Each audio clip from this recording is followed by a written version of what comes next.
নমস্কার বন্ধুরা, চলে এসেছি আবারও আপনাদের সাথে সন্ধ্যার একটি স্ন্যাক্স রেসিপি শেয়ার করতে। আজকের এই স্ন্যাক্সটা মাত্র দুটো উপকরণ দিয়েই বানাবো। একদম সহজ একটি স্ন্যাক্স রেসিপি। আশা করছি রেসিপিটা আপনাদের ভালো লাগবে। আর সন্ধ্যায় এরকম একটা স্ন্যাক্স থাকলে বাচ্চারা তো অনেক মজা পাবে। আর এগুলো খেতেও অনেকটা মজা, আর বানানোটাও কিন্তু অনেক সহজ। তো কীভাবে বানাবো পুরোটাই আপনাদের সাথে শেয়ার করব। সঙ্গে থেকে দেখার অনুরোধ রইল। আশা করছি ভালো লাগবে। আর এই স্ন্যাক্সগুলো এতটাই খেতে মজার হয় যে একটা খেলে আর একটা খেতে ইচ্ছে করবে। চলুন তাহলে দেরি না করে স্ন্যাক্স রেসিপিটা শুরু করি। আপনারা সঙ্গে থেকে দেখতে থাকুন। আজকে আমি আলু আর একটা উপকরণ দিয়ে বানাবো। মাত্র দুটো উপকরণ, ঘরে থাকার খুব সহজ উপকরণ দিয়েই বানিয়ে নেব আজকের স্ন্যাক্স রেসিপিটা। তো এখানে আমি একটা আলু নিয়েছি বড় সাইজের। আলুটাকে এবার খোসা ছাড়িয়ে নেব। আজকে শেয়ার করা স্ন্যাক্স রেসিপিটা শেষ পর্যন্ত দেখার পর কেমন লাগলো অবশ্যই একটা লাইক ও কমেন্ট করে জানাবেন। আর চ্যানেলে নতুন বন্ধু হয়ে থাকলে চ্যানেলটিকে সাবস্ক্রাইব করে পাশে থাকবেন। আমার শেয়ার করা আরও বিভিন্ন ধরনের রেসিপির ভিডিও দেখতে ভালো লাগলে। আর যেসব বন্ধুরা চ্যানেলটিকে সাবস্ক্রাইব করে পাশে আছেন তাদেরকে অসংখ্য ধন্যবাদ জানাই। এভাবে সঙ্গে থাকুন, পাশে থাকুন। এবার আলুটাকে আমি খোসা ছাড়িয়ে নিয়েছি। তারপর একটা গ্রেটারের মাধ্যমে আলুটাকে গ্রেট করে নিতে হবে। আর এই স্ন্যাক্সগুলো বানাতে অনেক বেশি সময় লাগবে না, তাই প্রথমে আমি আলুটাকে খোসা ছাড়িয়ে তারপর ধুয়ে নিয়েছি। ধুয়ে নিয়ে গ্রেট করে নিচ্ছি।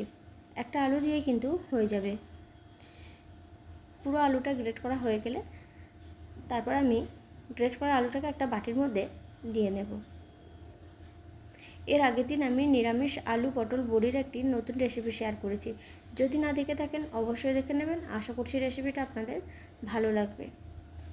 এবার আলুটা গ্রেট করা হয়ে গেছে। গ্রেট করা আলু বাটির মধ্যে দিয়ে দেব। একটা বড় পাত্রে দিয়ে দিচ্ছি বা বড় বাটির মধ্যে ঢেলে দিচ্ছি। তারপরে জল দিয়ে ভালো করে ধুয়ে নিতে হবে। এবার জল দিয়ে দেব। জল দিয়ে আলুটা ভালো করে ধুয়ে নেব। গ্রেট করা আলু ভালো করে ধুয়ে নিতে হবে এই স্ন্যাক্সটা বানানোর জন্য। এভাবে হাত দিয়ে একটু ধুয়ে নিচ্ছি। তারপরে ভালো করে জল ঝরিয়ে নেব একটি ছাঁকনির মাধ্যমে। এই স্ন্যাক্সগুলো কিন্তু আমার বাড়ির সবাই ভীষণ পছন্দ করেছিল, আর আমার ছেলে তো অনেক বেশি পছন্দ করেছিল। এবার আলুটাকে আমি জল ঝরিয়ে নিয়েছি। গ্রেট করা আলু একটা ছাঁকনির মধ্যে দিয়ে জলটাকে ঝরিয়ে নিয়েছি, যাতে আলুর মধ্যে কোনো রকম জল না থাকে। হাত দিয়ে চিপে জলটাকে ভালো করে ঝরিয়ে নেব। এবার পাশে রেখে দেব।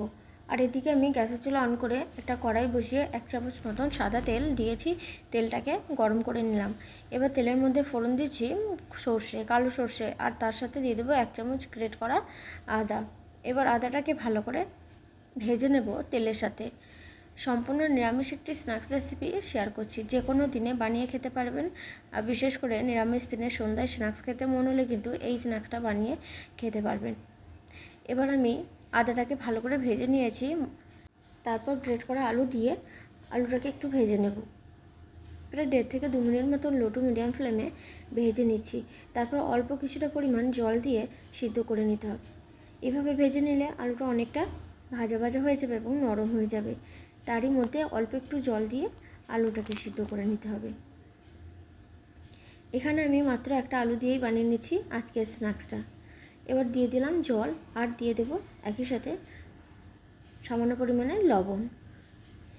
এবার ভালো করে নাড়াচাড়া করে লো টু মিডিয়াম ফ্লেমে গ্রেট করা আলুটা ভেজে নিচ্ছি। এভাবে কিন্তু আলুটা অনেকটা সিদ্ধ হয়ে যাবে। আর আলু থেকে জলটা একদম যখন টেনে নেবে তখন আমি দিয়ে দিচ্ছি অল্প একটু লঙ্কার গুঁড়ো। এই স্ন্যাক্সে বেশি কোনো রকম মশলা ব্যবহার করছি না, সামান্য লঙ্কার গুঁড়ো দিয়ে দিচ্ছি আর লবণ। তারপরে আবারও ভালো করে নেড়ে নিচ্ছি।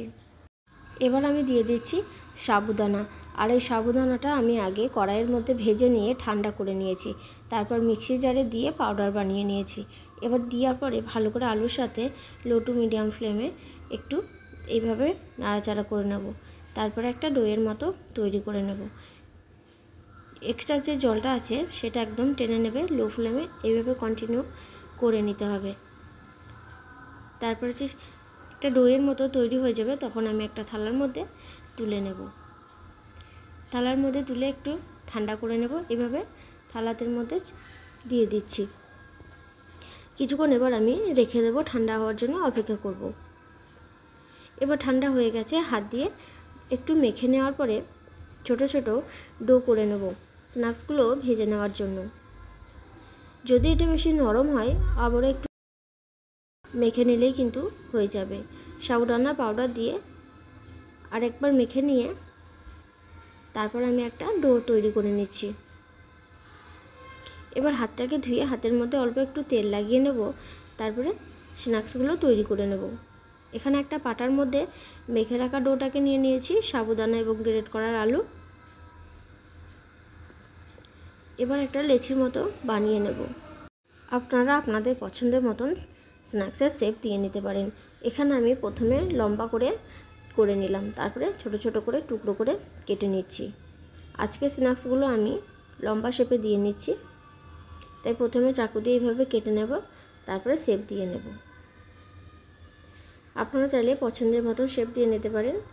এবার আমি একটা একটা করে সবগুলো শেপ দিয়ে নেব, তারপর এগুলোকে ভেজে নেব। একইভাবে সবগুলো বানিয়ে নিয়েছি, দেখতে কিন্তু দারুণ লাগছে, আর ওপরটা বেশ মুচমুচে আর ভেতরটা কিন্তু নরম হয় খেতে এই স্ন্যাক্সগুলো। এবার একটা একটা করে তেলের মধ্যে দিয়ে ভেজে নেব। আগে থেকে তেল আমি গরম হতে দিয়েছি কড়াইয়ের মধ্যে। হালকা গরম করে নেওয়ার পরেই কিন্তু তেলের মধ্যে দিয়ে দিচ্ছি।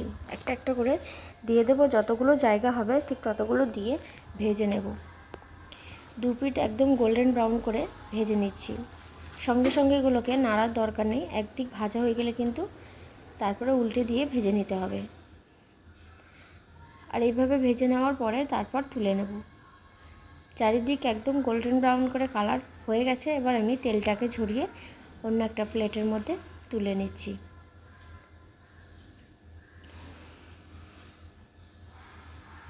আর একইভাবে প্রত্যেকটা স্ন্যাক্স আমি ভেজে নিয়ে ফিরে আসছি।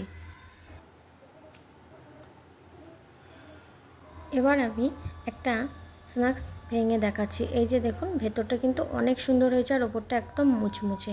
আর এই স্ন্যাক্সগুলো একটা খেলে কিন্তু আরেকটা খেতে ইচ্ছে করবে, আর বাচ্চারা ভীষণই পছন্দ করবে।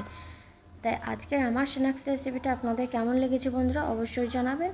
আর রেসিপিটা আজকের মতন এখানেই শেষ করব। দেখা হবে পরবর্তী সময়ে নতুন কোনো রেসিপির ভিডিওতে।